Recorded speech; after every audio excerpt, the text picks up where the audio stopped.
Hi! Welcome dito sa aking kusina. Ngayong araw po ay gagawa ako ng kakaibang luto ng okra. Ito, okra. Kasi lagi na lang nilalaga o pakuluan, tapos ay ginagawang salad. Mag-iba naman tayo. Good morning everyone! Welcome dito sa aking kusina na naman. Ito, mayroon akong okra dito. Yan. Matatanos. Yan, diretso, no? Okra. Maganda ang okra sa ating diet, lalo na sa mga seniors. So, ang gawin ko, gagawin ko na lang ito. Kakaiba namang luto ito, no?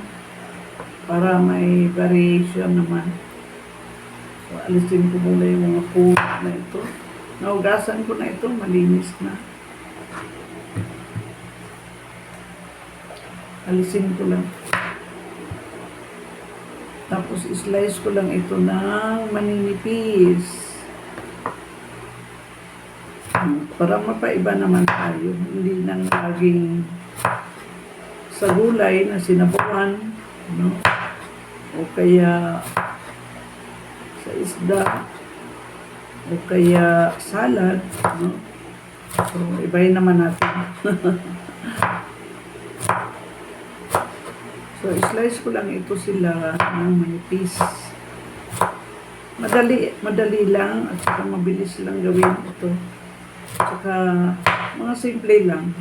Hindi naman masyadong komplikado. Kung ano lang naiwan na mga gulay o kaya mga ingredients sa ating kusina, ay pwede po natin yan gawa na kakaibang luto. At maganda sa diet natin, lalo na sa mga seniors, itong okra. Marami din ito health benefits. Pwede naman ninyo makita yung mga health benefits nito. Kasi ito tried and tested, ginawa po namin ito mag-asawa pang laban sa constipation. Kahit slice lang, ilagay sa baso, lagyan ng tubig, tapos ilagay sa refrigerator. Pagka umagahan, ay pwedeng inumin. So, yan din ang isang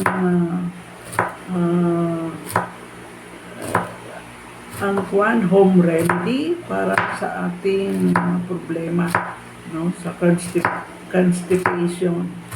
Ang okra, marami din ito health benefits. Pwede yun ninyo ito ma-research sa Google o kaya sa YouTube, no? And then ilagay ko lang po ito sa aking bowl. Ayan. Nalinis naman ang ating kamay at lahat naman ay naugasan natin. So, ilagay ko lang. And then, pwede ako mag-cut ng kunting carrots. Ito, pwede ko balatan ko muna.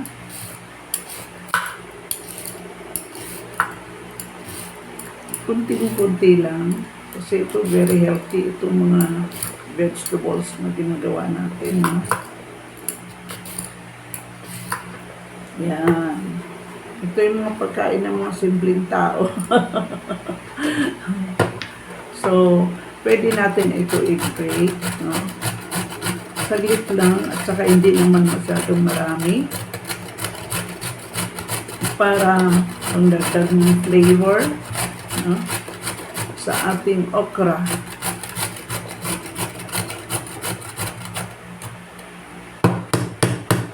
And then, pwede naman ako mag-slice ng onions, no? Mayroon akong onions dito. So, pwede natin ihalo lang dito agad, no? And then, ang kailangan ko lang ay green onions. Pangdagdag din ng flavor sa ating okra. See, simple lang. Tsaka mabilis. Tsaka hindi komplikado ang mga ingredients nito. Kung wala naman kayong halimbawa green onions na ganito, no, ay pwede naman po yung kahit anong klaseng sibuyas, no. O, kung wala namang sibuyas, pwede naman hindi na maglagay ng sibuyas. Kasi ano lang ito eh, mga optional lang ito ng mga ingredients. And then, ilagay ko lang rin dito sa ating bowl ng okra, no? At kasi mayroon ako natirang ito, yung celery. Kunti lang naman kailangan natin. Maglagay din ako nito. Slice lang natin ng manipis.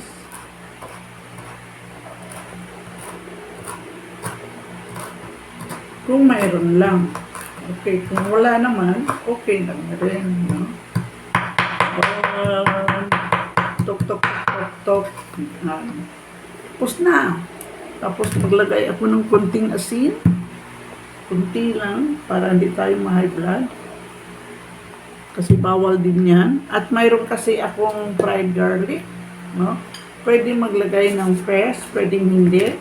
Or pwede namang ito, kunti lang na fried garlic. Added flavor.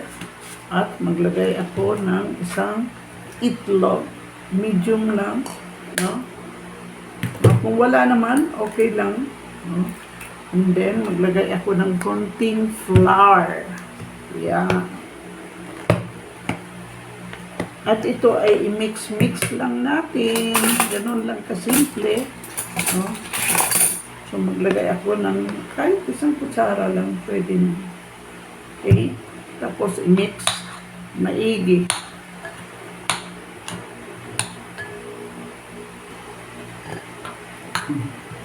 At ito na yung ating mixture na okra. Okay? Ito ay lightly ipa-brown natin, no, sa kunting oil lamang. Ayan. At ang gagamitin ko po ay extra virgin olive oil. Pero pwede naman po kahit anong mantika, no, gagamitin natin. Kung mayroon lang. Pero kung wala naman, pwedeng coconut oil. Maglagay tayo kunti lang ng ating oil. Pwedeng coconut oil. Pwedeng canola oil. Or any vegetable oil. Okay, painitin natin ng kunti lang.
Ayan, at ito na po ang bilis lang maluto ng ating ulam na kakaibang luto na okra. Ang sarap-sarap nito, no?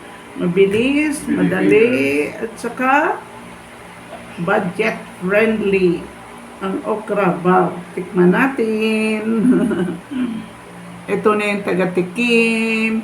ay yung ating chef. Na natin ang okra bao.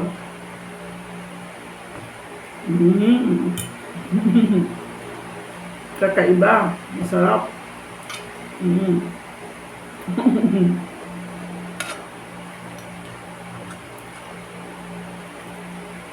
Masarap po kasi crispy pero malambot sa loob at hindi siya masyadong madulas. Madulas lang pag ito nanguya mo. Sarap po.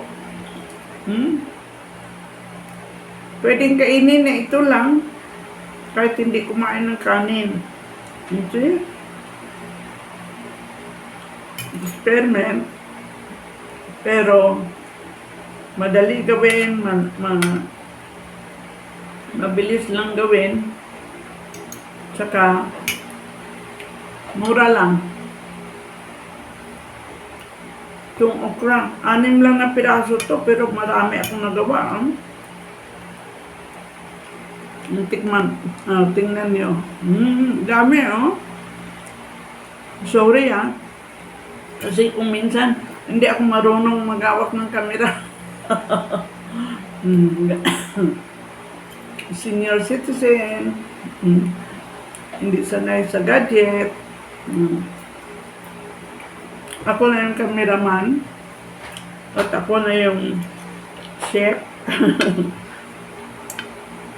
Hindi po ako nag-aaral.